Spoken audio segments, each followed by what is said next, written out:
தாத்தா விஜய் கிட்ட சொல்கிறாரு, காவேரி நான் காலிலேருந்து பார்க்கவே இல்லையப்பா அப்படின்னு சொல்லிட்டு. சரி உள்ளே போய் பாரு போ அப்படின்னு சொல்கிறாரு. உள்ளே போயிட்டு விஜய் பார்க்குறாரு சுற்றி இல்லை எங்கேயுமே காணும் அப்படின்னு சொல்கிறாரு. ஏன் என்ன ஆச்சு, ஏதாவது பிரச்சனையா என்ன அப்படின்னு சொல்லிட்டு தாத்தா கேட்குறாரு. ஆமாம் நைட்டு நான் கொஞ்சம் ஓவராக திட்டிட்டேன், காவேரியும் கோவப்பட்டா நானும் கோவப்பட்டேன், நானும் ரொம்ப திட்டிட்டேன் அப்படின்னு சொல்லிட்டு விஜய் சொல்கிறாரு. என்னப்பா இப்படி பேசிகிட்டு இருக்க, போ உள்ளே போயிட்டு ட்ரெஸ்லாம் இருக்கான்னு போய் செக் பண்ணு போ அப்படின்னு தாத்தா சொல்கிறாரு.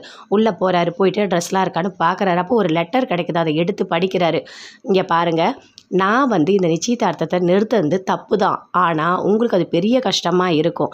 நான் நல்லது தான் நினச்சேன், அது மட்டும் இல்லை, நம்மளோட இந்த 8 மாத கான்ட்ராக்டை இதோடு முடியட்டும். நான் என்னை தேட வேணாம்லாம் சொல்ல மாட்டேன் அப்படின்னு சொல்லிட்டு லெட்டர் எழுதி வைக்கிறாங்க. அதை அப்படியே பார்க்குறாரு. பார்த்துட்டு பயங்கரமாக ஃபீல் பண்ணுறாரு. போயிட்டு தாத்தா கிட்ட நடந்த எல்லாத்தையுமே சொல்கிறாரு. லெட்டர் எழுதி வச்சு போனதை. என்னப்பா என்ன பேசிகிட்டு இருக்க, இரு நான் ஃபோன் பண்ணி பார்க்குறேன் அப்படின்னு சொல்லிட்டு காவேரிக்கு ஃபோன் பண்ணுறாரு. நாட் ரீச்சபிள்னு வருது. என்னப்பா ஃபோனும் எடுக்கலை, என்னப்பா பண்ணுறது, சரிப்பா நீங்கள் எங்கேயாவது போய் தேடிட்டு வா போ, இப்படியே இருந்தால் வேலைக்கு ஆகாது போ அப்படின்னு சொல்லிட்டு தாத்தா சொல்கிறாரு. அவரும் போகிறாரு. போயிட்டு எல்லா இடத்துலையும் தேடுறாரு, சுற்றி தேடுறாரு, எங்கேயுமே கிடைக்கல. அதுக்கப்புறம் ஒரு கோயிலுக்கு போகிறாரு. கோயில் உள்ள ஃபுல்லாக போய் தேடுறாரு. தேடிட்டு எங்கேயுமே அங்கேயும் இல்லை. அப்படியே தலையில் கை வச்சுட்டு கோயிலே உட்காந்துடுறாரு. எங்கே காவேரி போனே நீ, என்னால் உன்னை தேடவே முடியல, எங்கே இருந்தாலும் நீ வந்துரு அப்படின்னு சொல்லிட்டு அப்படியே மைண்டுக்குள்ளே யோசிச்சுட்டு அப்படியே அங்கேயே உட்காந்துட்டே இருக்காரு. உட்காந்துட்டு வராரு. என்ன பண்ணுறதே தெரியலையே, கிடைக்கவே இல்லையே அப்படின்னு சொல்லிட்டு சுற்றி எல்லா இடத்துலையும் தேடுறாரு. தேடிட்டே இருக்காரு. தேடிட்டு வீட்டுக்கு வராரு. தாத்தா கேட்குறாரு, எங்கே காவேரி கிடைச்சாங்களா அப்படின்னு சொல்லிட்டு. இல்லை தாத்தா, நான் எல்லா இடத்துலையும் தேடிட்டேன், கிடைக்கவே இல்லை, சுத்தமாக இல்லை, கோயிலெலாம் கூட நான் தேடி பார்த்துட்டேன், என்ன பண்ணுறதுன்னு எனக்கு எதுவுமே புரியல அப்படின்னு சொல்லிட்டு விஜய் சொல்கிறாரு. ஏன்பா நீ அப்படி சண்டை போட்ட, எதுக்காக நீ அப்படி பண்ண, காவேரிக்கு நல்ல பொண்ணு நமக்கு தெரியும், நம்மளோட நல்லதுக்கு தான் பண்ணியிருக்கா அப்படின்னு சொல்லிட்டு தாத்தா சொல்கிறாரு. சரி போய் தேடிப்பார், கண்டிப்பாக கிடச்சிருவா அப்படின்னு சொல்கிறாரு. மறுபடியும் விஜய் தேடுறதுக்காக போகிறாரு. பசுபதி வீட்டுக்கு வராரு. வந்தவுடனே ஓடி போகிறாங்க ராகினி. அப்பா வந்துட்டியாப்பா அப்படின்னு சொல்லிட்டு அப்படியே ஹக் பண்ணிக்கிறாங்க. கோவமாக வராரு. பசுபதி உட்காராரு. அப்பா அவங்க ஒய்ஃப் சொல்கிறாங்க, இங்கே பாருங்கள், நீங்கள் நடந்ததெல்லாம் நினச்சி கோவப்பட்டுட்டு இருக்காதீங்க, நீங்கள் போயிட்டு ஃபேஸ் வாஷ் பண்ணிவிட்டு வாங்க அப்படின்னு சொல்கிறாங்க. இங்கே பாரு, எனக்கு வர கோவத்துக்கு என்ன பண்ணுறதுனே எனக்கு தெரியல, என்னை அவள் ஜெயிலுக்கு அனுப்பிட்டா அந்த காவேரி அப்படின்னு சொல்லிட்டு காவேரி பண்ணதெல்லாம் யோசித்து பார்த்துட்டு உட்காந்துட்ருக்காரு.